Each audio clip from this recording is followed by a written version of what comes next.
اللہ رب العزت کی توفیق سے اس راہ حق کی طرف لوٹیں اور جو محبوب حقیقی ہے اس کی پہچان حاصل کریں۔ آج کا میرا موضوع رجوع الی اللہ ہے، یعنی اللہ کی طرف رجوع کرنا۔ قرآن پاک میں اللہ رب العزت نے ارشاد فرمایا، الم یعن للذین آمنوا ان تخشع قلوبهم لذکر اللہ، صدق اللہ مولانا العظیم و صدق رسولہ النبی الکریم۔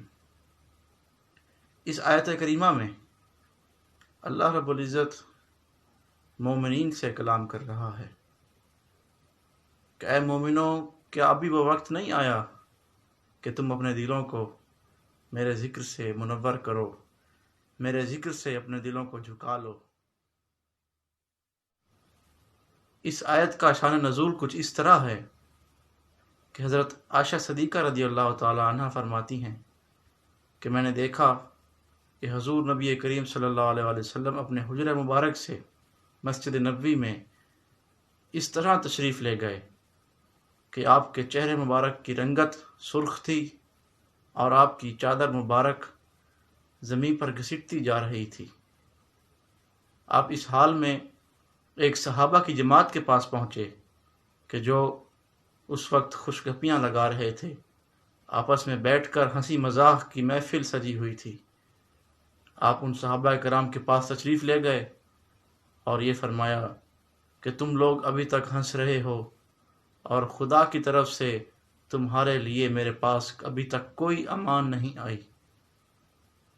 تو صحابہ کرام بہت پریشان ہوئے اور فرمایا کہ حضور، اس ہنسی کا کفارہ ہمیں بتا دیں کہ ہم کیسے اس ہنسی کا کفارہ ادا کریں۔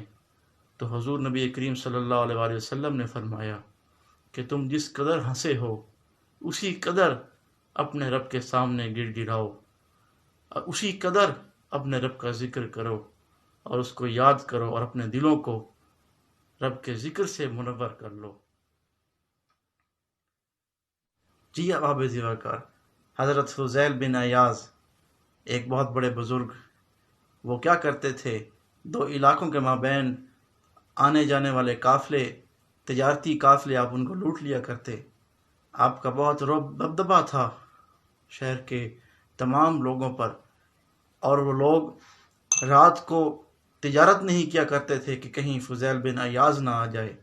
تو آپ کو ایک لڑکی سے عشق ہو گیا، اس لڑکی کی خاطر، اس سے ملاقات کی خاطر آپ در بدر بھٹکتے رہے، اور تو ایک دن اس نے آپ سے ملاقات کا وقت مقرر کر دیا۔ آپ اس کے گھر جا پہنچے اور گھر کی دیوار ہی پھیلانگ رہے تھے کہ آپ کے کانوں میں یہ آیت مبارکہ پڑی، الم یعن للذین آمنوا ان تخشع قلوبهم لذکر اللہ، کہ ابھی وقت نہیں ہوا کہ مومنین اپنے دلوں کو میرے ذکر سے اپنے دلوں کو جھکا لیں۔ تو جب آپ نے یہ آیت مبارکہ سنی تو آپ کے دل پہ لرزہ طاری ہوا اور آپ نے توبہ کر لی اور اس بدنامی کی اور اس دھوکے کی زندگی سے نجات حاصل کر لی اور اللہ رب العزت کی طرف لوٹ آئے۔ آپ نے اپنی ساری عمر بیت اللہ شریف کی خدمت میں بسر اور ساری زندگی آپ نے بیت اللہ شریف کی خدمت میں گزار دی، اور آپ کے ہی خلیفہ حضرت ابراہیم بن ادم جو بلخ کے بادشاہ تھے، انہوں نے اپنی بادشاہت کو ٹھکرا دیا اور اللہ کی تلاش میں نکل پڑے، تاکہ حضرت ابراہیم بن ادم ایک شب اپنے بستر پر آرام کرنے کے لیے گئے تو کیا دیکھتے ہیں کہ ایک لونڈی آپ کے بستر پر آرام کر رہی ہے۔ آپ کو غصہ آیا، آپ نے اپنا چھانٹا نکالا اور اس کو 2-3 کوڑے لگا دیے۔ وہ لڑکی رونے لگی اور روتی روتی یکدم خاموش ہو گئی اور پھر ہنس دی۔ تو بادشاہ کو بڑا تعجب ہوا۔ آپ نے پوچھا کہ اے لونڈی، تو ایک بار رونے لگی اور پھر روتی روتی یکدم ہنس دی، آخر کیا وجہ ہے، تیرے دماغ میں کیا سوچ آئی؟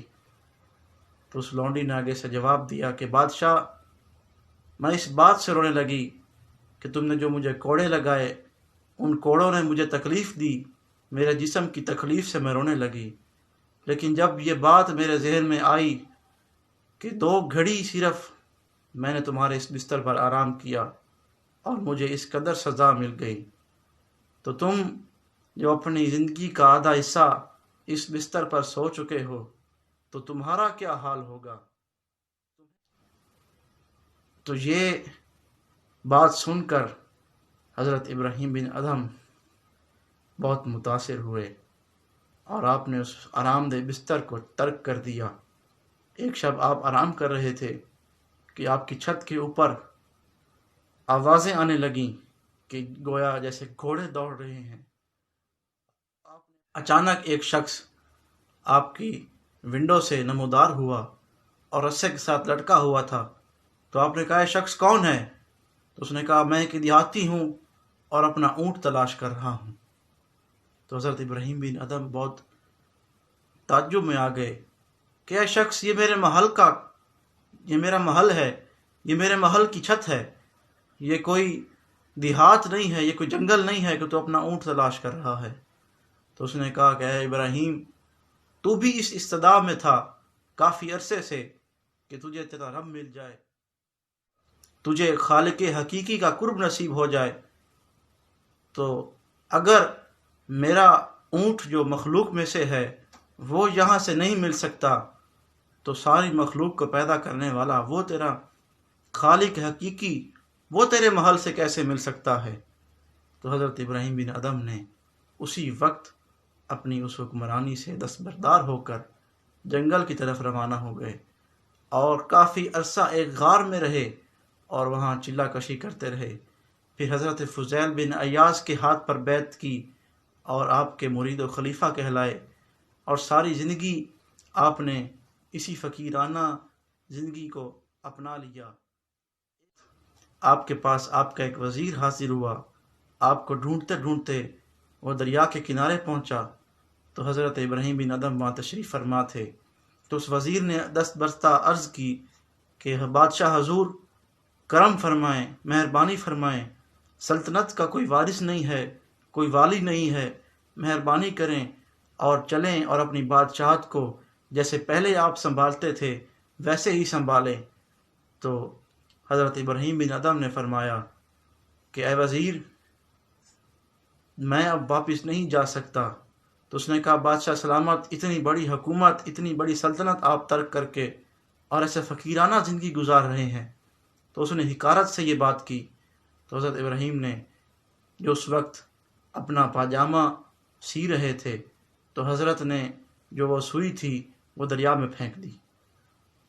وزیر یہ سارا منظر دیکھ رہا تھا تو حضرت ابراہیم بن ادھم نے مچھلیوں سے حکم کیا کہ اے مچھلیوں میری سوئی لوٹا دو۔ تو کافی ساری مچھلیاں نمودار ہوئیں اور اپنے منہ کے اندر ایک ایک سوئی لیے ہوئے تھیں۔ تو آپ نے کہا کہ میری ہی سوئی لوٹا دو۔ تو ایک مچھلی آپ کے قریب آئی اور آپ کی جو سوئی جو آپ نے پھینکی تھی وہ اس نے حاضر کر دی۔ تو وزیر یہ منظر دیکھ کر پریشان ہو گیا اور آپ نے فرمایا کہ اے وزیر، ایک وہ حکومت تھی جو کچھ مربع کلومیٹر پر تھی اور ایک یہ حکومت ہے، تو مجھے بتا وہ حکومت بہتر ہے یا یہ حکومت بہتر ہے۔ تو وزیر یہ معاملہ دیکھ کر دنگ رہ گیا۔ بے شک ناظرین، اللہ والوں کی شان نرالی ہوتی ہے۔ اللہ والے ایک فقیری کا چولا پہنے ہوئے پوری بادشاہت، پوری سلطنت اپنے اندر سمائے ہوئے ہوتے ہیں۔ وہ زمینوں پر جتنی بھی مخلوقات ہیں ان پر بھی حکمرانی کرتے ہیں اور اپنے غلاموں کے دلوں پر بھی حکمرانی کرتے ہیں۔ اللہ رب العزت کی توفیق سے اس راہ حق کی طرف لوٹیں اور جو محبوب حقیقی ہے اس کی پہچان حاصل کریں، علم دین سیکھیں، فقیہ بنیں۔ اللہ رب العزت کا خاص کرم ہوتا ہے ان لوگوں پر جنہیں وہ اپنے دین کی سمجھ کے لیے چن لیتا ہے۔ السلام، آپ سب خیریت سے رہیں، میری دعائیں آپ سب کے ساتھ ہیں۔ میرا یوٹیوب چینل فقیر حقیر اس کو پروموٹ کریں، اپنے تمام رشتہ داروں تک اس کو پہنچائیں۔ ایسے ہی اچھی اچھی ویڈیوز اور واقعات آپ کی پیش نظر کرتا رہوں گا، آپ کی سماعتوں کی نظر کرتا رہوں گا۔